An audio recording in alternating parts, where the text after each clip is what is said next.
Hello all, welcome to Toppers World. നമ്മളിന്ന് നോക്കാൻ പോകുന്നത് 9ാം ക്ലാസ്സിൻ്റെ അടിസ്ഥാന പാഠാവലിയാണ്. പുതിയ പാഠപുസ്തകമാണ്. അടിസ്ഥാന പാഠാവലിയിലെ യൂണിറ്റ് 1 നടക്കും തോറും തെളിയും വഴികൾ, അതിലെ 3ാമത്തെ ചാപ്റ്റർ മണൽ കൂനകൾക്കിടയിലൂടെ. മണൽ കൂനകൾക്കിടയിലൂടെ എന്ന പാഠത്തിൻ്റെ മുഴുവൻ വിശദീകരണം, ചോദ്യോത്തരങ്ങൾ, പ്രവർത്തനങ്ങൾ, അവയുടെ ഉത്തരങ്ങൾ എല്ലാം അടങ്ങുന്ന ക്ലാസ്സാണിത്. എല്ലാവർക്കും നമ്മുടെ ക്ലാസ്സിലേക്ക് സ്വാഗതം. ക്ലാസ് തുടങ്ങുന്നതിന് മുമ്പ് നമ്മുടെ ഈ ചാനൽ ആദ്യമായി കാണുന്നവരാണ് നിങ്ങളെങ്കിൽ സബ്സ്ക്രൈബ് ചെയ്തൊന്ന് സപ്പോർട്ട് ചെയ്ത് കാണാൻ വേണ്ടി ശ്രമിക്കുക. അടിസ്ഥാന പാഠാവലി മാത്രമല്ല, എല്ലാ സബ്ജക്ട്സിനും നിങ്ങൾക്ക് ഉപകാരപ്പെടുന്ന ക്ലാസ്സുകളുടെ വീഡിയോസ് നമ്മുടെ ചാനലിലൂടെ നിങ്ങൾക്ക് ലഭ്യമായിരിക്കും. അപ്പം നമുക്ക് നോക്കിയാലോ, മണൽ കൂനകൾക്കിടയിലൂടെ. അപ്പം നമുക്ക് ആദ്യം ഒന്ന് വായിക്കാം കേട്ടോ, എന്നിട്ട് പ്രവർത്തനങ്ങളിലേക്ക് പോകാം. വഴിയോര കാഴ്ചകൾ കഴിയുന്നു, ഇരുൾ വീഴും വഴികളിൽ ആരുടെ കാലൊച്ച. മണൽ കൂനകൾക്കിടയിലൂടെ. നാട്ടിൽ മണൽവാരൽ തൊഴിലാളിയായിരുന്നു നജീബ്. അപ്പോൾ ഇവിടുത്തെ കഥാപാത്രം നജീബ്. ജീവിത പ്രയാസങ്ങളിൽ നിന്ന് രക്ഷ നേടാൻ ഏറെ പ്രതീക്ഷകളോടെ ഗൾഫിലേക്ക് പോകാൻ ഒരുങ്ങുന്നു. കൂടെ പരിചയക്കാരനായ ഹക്കീമും. അപ്പം നജീബും ഹക്കീമും കൂടെ ഗൾഫിലേക്ക് പോവുകയാണ്. ബോംബെ വഴി സൗദി അറേബ്യയിലേക്ക് പുറപ്പെടുന്ന അവർക്ക് അയൽക്കാരനായിരുന്ന ശശി ബോംബെയിൽ വെച്ച് എല്ലാ സഹായവും ചെയ്തു കൊടുക്കുന്നു. റിയാദിൽ വിമാനം ഇറങ്ങിയ അവർ എയർപോർട്ടിൽ ഏറെ നേരം അർബാബിനെ, സ്പോൺസറാണ് കേട്ടോ ഈ അർബാബ്, കാത്തിരുന്നു. ഇതിനിടയിൽ അവിടെ എത്തിയ ആൾ തങ്ങളുടെ അർബാബാണെന്ന് കരുതി രണ്ടുപേരും അയാൾക്കൊപ്പം പോകുന്നു. അപ്പോൾ ഈ സ്പോൺസർ അർബാബാണ്, അല്ലെങ്കിൽ ഈ സ്പോൺസറാണ് വന്നത് എന്ന് കരുതിയിട്ട് വേറൊരാളുടെ ഒപ്പം ഇവർ രണ്ടാളും പോവുകയാണ്. ഞാൻ കണ്ടിട്ടുള്ളതിൽ വെച്ച് ഏറ്റവും പഴക്കം ചെന്ന ഒരു വണ്ടിയായിരുന്നു എൻ്റെ അർബാബിൻ്റേത്, സ്പോൺസറുടേത്. ഡോറും ബോണറ്റും ടോപ്പും ഒക്കെ പെയിന്റ് ഇളകി തുരുമ്പ് പിടിച്ചിരിക്കുന്നു. ഡോറുകളുടെ ലോക്ക് നഷ്ടപ്പെട്ട് കയറുകൊണ്ട് കെട്ടിവച്ചിരിക്കുകയാണ്. സീറ്റിൻ്റെ കുഷ്യൻ ഇളകി സ്പ്രിങ്ങുകൾ വെളിയിൽ കാണാമായിരുന്നു. അപ്പോൾ ഇവരെ കൊണ്ടുപോയ വണ്ടി അത്രയും മോശമായ ഒരു വണ്ടിയായിരുന്നു. വണ്ടിക്ക് അടുത്തെത്തിയതും അർബാബ് എൻ്റെ ബാഗ് തട്ടിപ്പറിച്ച് വണ്ടിയുടെ പിറകിലെ തുറന്ന ഭാഗത്തേക്ക് ഒരു ഏറ് വെച്ചു കൊടുത്തു. അർബാബ്, എൻ്റെ ഉമ്മ തന്നയച്ച മീൻ അച്ചാർ, എൻ്റെ സൈനുവിൻ്റെ നാരങ്ങ അച്ചാർ, എൻ്റെ ചങ്കു പൊള്ളിപ്പോയി. ഹക്കീമിൻ്റെ ബാഗ് തട്ടിപ്പറിക്കുന്നതിന് മുമ്പ് അവൻ അത് ഓടിക്കൊണ്ടുപോയി പിറകിൽ വെച്ചു. അവൻ്റെ കയ്യിൽ അച്ചാറും വെളിച്ചെണ്ണയും അടക്കം കുപ്പി ഐറ്റംസ് കുറേയേറെ ഉണ്ടായിരുന്നു. അർബാബ് ഡ്രൈവർ വശത്തെ വാതിൽ തുറന്ന് സീറ്റിലേക്ക് ചാടി കയറിയിരുന്നു. സത്യത്തിൽ ഡ്രൈവറെ കൂടാതെ മറ്റൊരാൾക്ക് കൂടി ഇരിക്കാനുള്ള സ്ഥലമേ ക്യാബിൻ്റെ ഉള്ളിലുള്ളൂ. ഞാനും ഹക്കീമും കൂടി എങ്ങനെയെങ്കിലും ഞെക്കി ഞെരുങ്ങി ഇരിക്കാം. ഞാൻ മറുഡോർ തുറക്കാൻ ആഞ്ഞതും അർബാബ് എന്തോ ഒന്ന് അലറി. ഞാൻ ഞെട്ടി പിറകോട്ട് മാറി. അർബാബ് പിറകിലേക്ക് കൈ ചൂണ്ടി. ഒന്നും മനസ്സിലാവാതെ ഞങ്ങൾ ഡോറിൽ പിടിച്ചു തന്നെ നിന്നു. അർബാബ് പിന്നെയും കൈ ചൂണ്ടി. യാ അള്ളാ എന്ന് അലറി. പിന്നെ കോപത്തോടെ വാതിൽ തുറന്നിറങ്ങി വന്ന് എൻ്റെ കൈ പിടിച്ച് പിന്നിലേക്ക് കൊണ്ടുപോയി പിറകുവശത്തെ തുറന്ന ക്യാബിനിലേക്ക് തള്ളി. അത് കണ്ട് ഹക്കീം അവിടേക്ക് ചാടിക്കയറി. അർബാബ് തിടുക്കത്തിൽ ചെന്ന് വണ്ടി സ്റ്റാർട്ടാക്കി ഓടിച്ചുപോയി. അപ്പം മുൻസീറ്റിലിരിക്കാൻ ഇവരെ സമ്മതിച്ചില്ല. ബാക്കിലെ ആ ബാഗ് ഇട്ട ഭാഗത്തേക്ക് ഇവരെ വലിച്ചെറിയുന്ന പോലെയാണ് കൊണ്ടാക്കുന്നത്. വണ്ടിയുടെ പിൻഭാഗത്ത് 2-3 വലിയ അലുമിനിയം പാത്രങ്ങളും കുറച്ചു പുല്ലും കുറെ ചാക്കുകെട്ടുകളും ഉണ്ടായിരുന്നു. സൈഡിലെ അഴിയിൽ പിടിച്ച് വല്ല വിധേനയും ഞങ്ങൾ അവിടെ ഇരുന്നു. ഏതോ പുരാതന ലോകത്തു നിന്നും ഇറക്കിക്കൊണ്ടുവന്നതുപോലെ പഴഞ്ചനായിരുന്നെങ്കിലും വണ്ടിക്ക് നല്ല സ്പീഡുണ്ടെന്ന് തോന്നി. അതിൻ്റെ ഇരമ്പലും ചിലക്കലും മാത്രമായിരുന്നു അതികഠിനം. എന്നാൽ എയർപോർട്ട് വഴി വിട്ട് പ്രധാന നിരത്തിലേക്ക് ഇറങ്ങിക്കഴിഞ്ഞപ്പോഴാണ് അതിൻ്റെ ശരിക്കുമുള്ള വേഗം എനിക്ക് ബോധ്യപ്പെട്ടത്. 100 കണക്കിന് വാഹനങ്ങൾ അതിനെ നിർദാക്ഷിണ്യം പിന്തള്ളിക്കൊണ്ടിരുന്നു. അത് ആകെ പിന്തള്ളുന്നത് സ്വന്തം പുകക്കുഴൽ ഊതിവിടുന്ന കരിമ്പുക മാത്രം. ഗൾഫിൻ്റെ വീഥികളിലൂടെയുള്ള എൻ്റെ ആദ്യ യാത്ര അതിങ്ങനെ തുറന്ന വണ്ടിയിലായത് എന്നെ കുറച്ച് വേദനിപ്പിച്ചെങ്കിലും കൂടുതൽ സന്തോഷിപ്പിക്കുകയാണ് ചെയ്തത്. വഴിയുടെ ഇരുഭാഗത്തുമുള്ള നീളൻ കെട്ടിടങ്ങളുടെയും പ്രഭാപൂരത്തിൻ്റെയും കാഴ്ചയത്രയും അതിൻ്റെ മനോഹാരിത തെല്ലും ചോരാതെ കാണാൻ അതുകൊണ്ട് മാത്രം എനിക്ക് കഴിഞ്ഞു. അർബാബിനൊപ്പം മുൻസീറ്റിലാണ് ഞാൻ ഇരുന്നതെങ്കിൽ എനിക്ക് ഗൾഫ് അതിൻ്റെ പൂർണ്ണതയിൽ ഇങ്ങനെ കാണാൻ കഴിയുമായിരുന്നു. അപ്പോൾ ബാക്കിലെ സീറ്റിൽ ഓപ്പൺ ആയിട്ടിരുന്നത് കൊണ്ടാണ് എല്ലാം കാണാൻ സാധിച്ചത്. വഴിയിൽ രാത്രി പിറന്നിരുന്നത് കൊണ്ട് മറ്റു വാഹനങ്ങളിൽ സഞ്ചരിക്കുന്ന ആർക്കും ഞങ്ങളെ കാണാനും കഴിയുമായിരുന്നില്ല. എത്ര നേരം ആ പിന്നിലിരിപ്പു യാത്ര നീണ്ടെന്ന് എനിക്ക് തന്നെ നിശ്ചയമില്ല. ഹക്കീമിന് ഒട്ടുമേ നിശ്ചയമുണ്ടായിരുന്നിരിക്കില്ല. നഗരത്തിൻ്റെ പ്രഭാപൂരം പതിയെ അസ്തമിക്കുകയായിരുന്നു. നീളൻ പാതകൾ നഗരം വിട്ടൊഴിയുന്നത് ഞാൻ അറിഞ്ഞു. ഞങ്ങളെ കടന്നു പോകുന്ന വാഹനങ്ങളുടെ എണ്ണവും കുറഞ്ഞു. വെളിച്ചം എന്നത് തെരുവിൽ ഇടവിട്ട് തെളിയുന്ന പരത്തുന്ന നിയോൺ വെളിച്ചം മാത്രമായി. കുറെ നേരം കൂടി കഴിഞ്ഞപ്പോൾ യാത്ര നീളൻ പാതകൾ ഉപേക്ഷിച്ച് ഇടവഴിയിലേക്ക് തിരിയുന്നത് ഞാൻ അറിഞ്ഞു.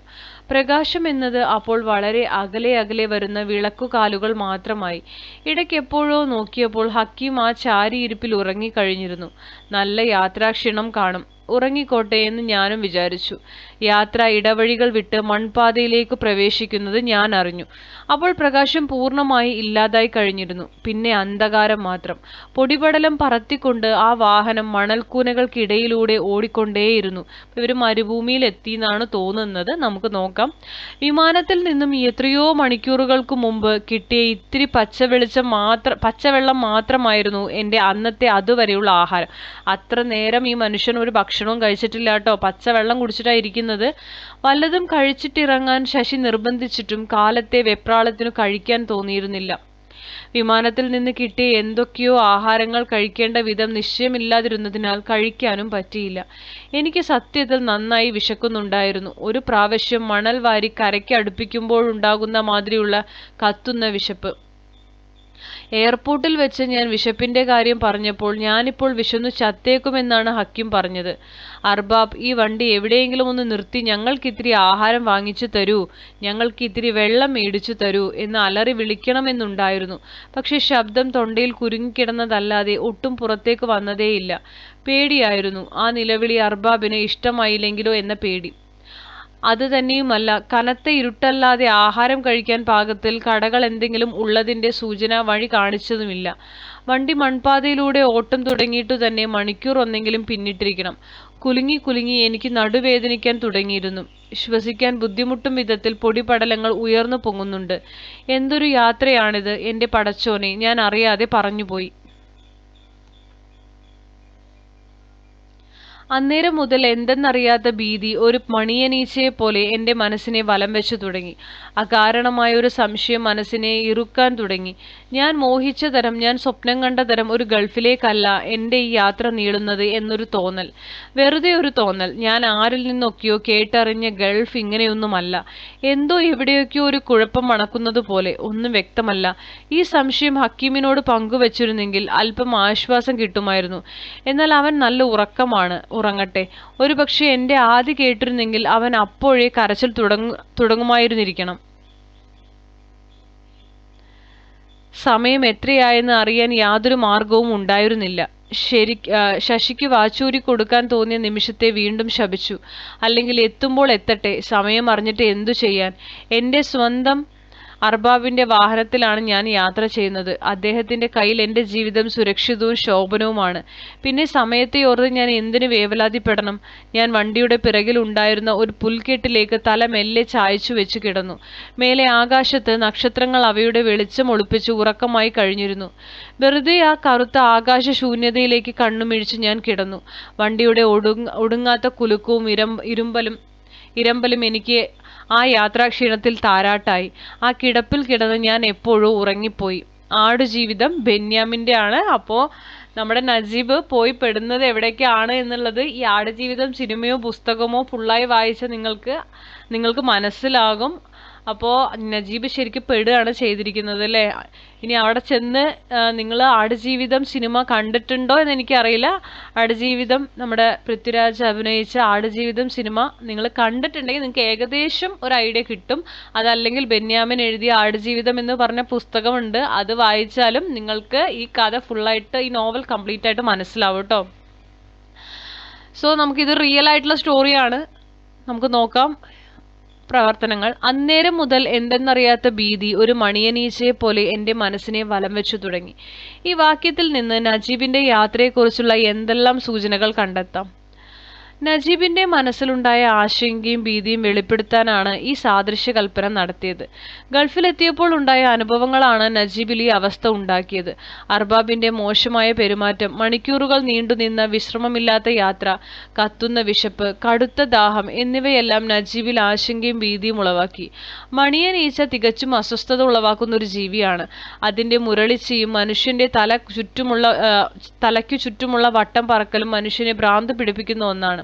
സാധാരണക്കാരനായ ഒരു നാട്ടുമ്പുറത്തുകാരന്റെ അസ്വസ്ഥതകളോട് ചേരുന്ന വാക്കുകളാണ് എഴുത്തുകാരൻ അവതരിപ്പിക്കുന്നത്. തന്റെ യാത്രയുടെ തുടക്കത്തിൽ ഉണ്ടായിരുന്ന പ്രതീക്ഷകൾക്ക് മങ്ങനേൽപ്പിക്കുന്ന തരത്തിലുള്ള സംഭവങ്ങളാണ് അവിടെ ഉണ്ടായിരുന്നത്. മരുഭൂമിയിൽ മരിക്കുന്ന ഒട്ടകത്തിനറിയാം നീരുറവയുടെ ആഴം. കിണറ്റിലെ തവളയോട് ചോദിക്കൂ കടലിന്റെ വലുപ്പം. താജിൽ വീണ്ടും സച്ചിദാനന്ദന്റെയാണ്. ഈ കവിതാഭാഗത്തെ ആശയതലത്തിന്റെ അടിസ്ഥാനത്തിൽ നജീബിന്റെ മരുഭൂമിയിലെ അനുഭവങ്ങൾ വിശകലനം ചെയ്ത് കുറിപ്പ് തയ്യാറാക്കുക.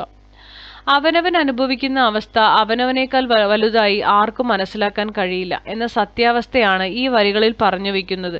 നാം അനുഭവിക്കാത്ത ജീവിതം നമുക്ക് വെറും കെട്ടുകഥകളാണെന്ന് ആമുഖ കുറിപ്പോടുകൂടിയാണ് ആടുജീവിതം തുടങ്ങുന്നത് തന്നെ. അത്രമേൽ തീവ്രമായ ജീവിതാവസ്ഥകൾ വെറും നുണകളായി തോന്നാം എന്നുള്ളതുകൊണ്ടാവാം ഈ വരികൾ ചേർത്തിരിക്കുന്നത്. മരുഭൂമിയിലെ ഒട്ടകത്തിന് വെള്ളത്തിന്റെ വില നന്നായി അറിയാം. നീരുറവയുടെ കുളിരും ആഴവും അതിന്റെ സ്വപ്നമായിരുന്നിരിക്കണം. കിണറ്റിലെ തവളയ്ക്ക് സ്വാതന്ത്ര്യത്തിന്റെ വിലയും ഈ നോവൽ സന്ദർഭവുമായി ഏറ്റവും യോജിച്ചു നിൽക്കുന്ന വാക്കുകളാണിത്. ഗൾഫിലെ ആദ്യ ദിവസത്തെ യാത്രാനുഭവത്തെക്കുറിച്ച് നജീബ് തന്റെ കൂട്ടുകാരന് അയക്കാനിടയായ ശബ്ദ സന്ദേശമാണ് കേട്ടോ. അത് നിങ്ങൾ തയ്യാറാക്കണം. വോയിസ് മെസ്സേജ് നമുക്കിത് ഇതുപോലെ ഒന്ന് എഴുതാം. സലീമേ, ഞാൻ ഗൾഫിൽ എത്തിയിട്ടാ. ഞാൻ എത്തിപ്പെട്ടിരിക്കുന്നത് വലിയൊരു അപകടത്തിലാണ് എന്ന് ആരോ പറയണ പോലെ. പടച്ചോനല്ലാതെ എന്നെ ഇവിടുന്ന് ആർക്കും രക്ഷിക്കാൻ പറ്റാതെ ഒരിടമാണ് സലീമേ. എനിക്ക് ചുറ്റും പരന്നു കിടക്കണ മണല് മാത്രമേ ഉള്ളൂ. എങ്ങും മണല് മാത്ര. ഇത്ര നേരായിട്ടും എന്തെങ്കിലും തിന്നാനോ കുടിക്കാനോ കിട്ടിയിട്ടില്ല. കുടിക്കാനോന്നാണേ ഞാണ്. വിശന്നിട്ടാണെങ്കിൽ കണ്ണ് കാണണില്ല. എനിക്ക് പേടിയാകുന്നു സലീമേ. നീ ഇത് എൻ്റെ വീട്ടിലൊന്നും പറയണ്ട. അവരെങ്കിലും സമാധാനത്തിൽ കഴിയട്ടെ. ഇതൊരു വോയിസ് മെസ്സേജ് ആണ്. അടുത്തത്, വിമാനത്തിൽ നിന്നും എത്രയോ മണിക്കൂറുകൾക്ക് മുമ്പ് കിട്ടിയ ഇത്തിരി പച്ചവെള്ളം മാത്രമായിരുന്നു എൻ്റെ അന്നത്തെ അതുവരെയുള്ള ആഹാരം. അടിവരയിട്ടിരിക്കുന്ന പദം നൽകുന്ന അർത്ഥം എന്ത്? ഇതുപോലെ പച്ച ചേർന്നു വരുന്ന കൂടുതൽ പദങ്ങൾ കണ്ടെത്തി അർത്ഥതലം വ്യക്തമാക്കുക. വിമാനത്തിൽ നിന്നും വെള്ളമില്ലാതെ വിശപ്പ് മാറ്റാൻ ഒന്നും തന്നെ കിട്ടിയില്ല എന്നതാണ് ഇത് ധ്വനിപ്പിക്കുന്ന അർത്ഥം. പച്ചവെള്ളം ചൂടാക്കാത്ത വെള്ളം, പച്ച മനുഷ്യൻ കളങ്കമില്ലാത്ത മനുഷ്യൻ, പച്ച പരിഷ്കാരി ഏറ്റവും പുതിയ പരിഷ്കാരം സ്വീകരിച്ചയാൾ, പച്ച മാങ്ങ പഴുക്കാത്ത മാങ്ങ. മധുരമായ ഗദ്യം, അനുഭവ തീവ്രമായ പ്രമേയം, മലയാളിത്തം എല്ലാം ഒത്തിണങ്ങിയ നോവലാണ് ബെന്യാമിന്റെ ആടുജീവിതം. മരുഭൂമിയുടെ വിഭ്രാമകമായ സൗന്ദര്യം, മരുലോകത്തിന്റെ സവിശേഷതകൾ ഇതൊന്നും മലയാള നോവലിൽ ഇത്ര ആഴത്തിൽ ഇതിനു മുമ്പ് രേഖപ്പെടുത്തിയിട്ടില്ല. മലയാള സാഹിത്യത്തെയും ഭാഷയും ഈ നോവൽ ഏറെ ഉയരത്തിൽ എത്തിച്ചിരിക്കുന്നു. പി. വത്സലയുടെയാണ്. പി. വത്സല ആടുജീവിതത്തെക്കുറിച്ച് അഭിപ്രായപ്പെട്ടത് മനസ്സിലാക്കിയല്ലോ. ഏറെ ചർച്ച ചെയ്യപ്പെട്ട ഈ നോവൽ വായിച്ച് പുസ്തകാസ്വാദന കുറിപ്പ് തയ്യാറാക്കുക. ഇതിൽ നിങ്ങൾ ബെന്യാമിൻ ആക്കുക കേട്ടോ. ഇത് ഞാൻ വായിക്കുന്നില്ല, നിങ്ങളൊന്ന് നോട്ട് ചെയ്തെടുത്തോളൂ.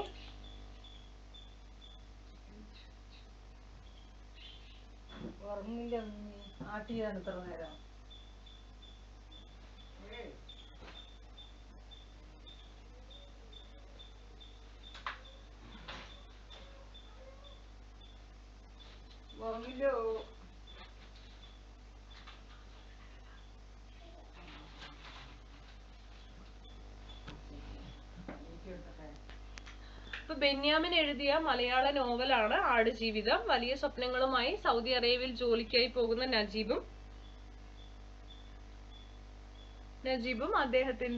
അദ്ദേഹത്തോടൊപ്പം സഹയാത്രികനായി വരുന്ന ഹക്കീമും അനുഭവിക്കുന്ന ജീവിത ക്ലേശങ്ങളും മരുഭൂമിയിൽ സ്വപ്നങ്ങൾ തളിരിടും എന്ന് കരുതിയ സ്വപ്നങ്ങൾ തളർന്ന് ഇല്ലാതാവുകയും ചെയ്യുന്നതിന്റെ വാങ്മയ ചിത്രങ്ങളാണ് ആടുജീവിതം എന്ന നോവലിൽ ബെന്യാമിൻ വരച്ചു കാണിക്കുന്നത്. നജീബ് ഇന്നും ജീവിച്ചിരിക്കുന്ന വ്യക്തിയാണ്. അയാൾ അനുഭവിച്ചു തീർത്ത യാതനകളാണ് ആടുജീവിതം ചർച്ച ചെയ്യുന്നത്. പച്ചയായ ജീവിത യാഥാർത്ഥ്യങ്ങളെ പുസ്തക രൂപത്തിലാക്കുന്നത് ഇത് ആദ്യമായല്ല. എങ്കിൽ പോലും ഇത്രമേൽ തീവ്രമായ അനുഭവങ്ങളെ നേർക്കാഴ്ച പോലെ അനുഭവിപ്പിക്കുകയും വായനക്കാരനിൽ മരുഭൂമിയുടെ ചൂടും നീറ്റിലും നായകൻ അനുഭവിക്കും പോലെ തീവ്രമായി തന്നെ അനുഭവിപ്പിക്കുകയും ചെയ്യുന്നുണ്ട് എഴുത്തുകാരൻ. ബെന്യാമിൻ എന്ന വ്യക്തിക്ക് നജീബിന്റെ കഥ ഒരു കേട്ടുകേൾവിയാണ്. എന്നാൽ ബെന്യാമിൻ എന്ന എഴുത്തുകാരൻ അത് ആടുജീവിതമാക്കിയപ്പോൾ അത് ഒരുപാട് പേരിലേക്ക് പകർന്ന് പെരുത്ത വേദനയായി മാറി. സ്വന്തം കുടുംബത്തിന് വേണ്ടി മറുനാട്ടിൽ പോയി പിടാപ്പാട് പെടുന്നവരുടെ വേദനകളെ എല്ലാവരും മനസ്സാ സ്മരിക്കുന്നതായി മാറി ആടുജീവിതം എന്ന നോവൽ. തന്റെ ഉടമയുടെ ആയിരക്കണക്കിന് ആടുകളെ നോക്കുക എന്നതായിരുന്നു നജീബിന് കൊടുത്ത പണി. ആടുകൾക്ക് കൊടുക്കുന്ന പരിഗണന പോലും ആ മനുഷ്യന് അയാൾ കൊടുത്തിരുന്നില്ല. ദുഷ്ടതയുടെ ആൾ രൂപമായിരുന്നു അയാൾ. അയാൾ നിരന്തരമായി നജീബിനെ ഉപദ്രവിച്ചിരുന്നു. ആരോഗ്യവാനായ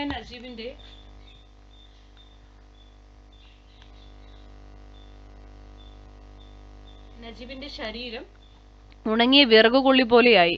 അയാളിലെ അടങ്ങാത്ത വിശപ്പും ദാഹവും വറ്റിവരണ്ട കുബൂസിൽ ഒതുങ്ങിത്തീർന്നു. വീടും വീട്ടുകാരും അയാളുടെ കയ്യിലെ അച്ചാറ് കുപ്പിയിലെ ഓർമ്മകളും മണവും മാത്രമായി അവശേഷിച്ചു. എങ്കിലും മരണം വരെ തന്റെ പ്രതീക്ഷ അയാൾ കൈവിട്ടില്ല എന്നുള്ളതാണ്. ഏറ്റവും തീവ്രമായ അവസ്ഥയിലൂടെ നാം കടന്നു പോകുമ്പോഴും പ്രതീക്ഷയുടെ വാതിലുകൾ നമുക്കെന്ന് മതി കേട്ടോ, ഇത് വേണ്ട, നമുക്ക് മുന്നിൽ തുറന്നു വരുമെന്നും ആടുജീവിതം സാക്ഷ്യപ്പെടുത്തുന്നു.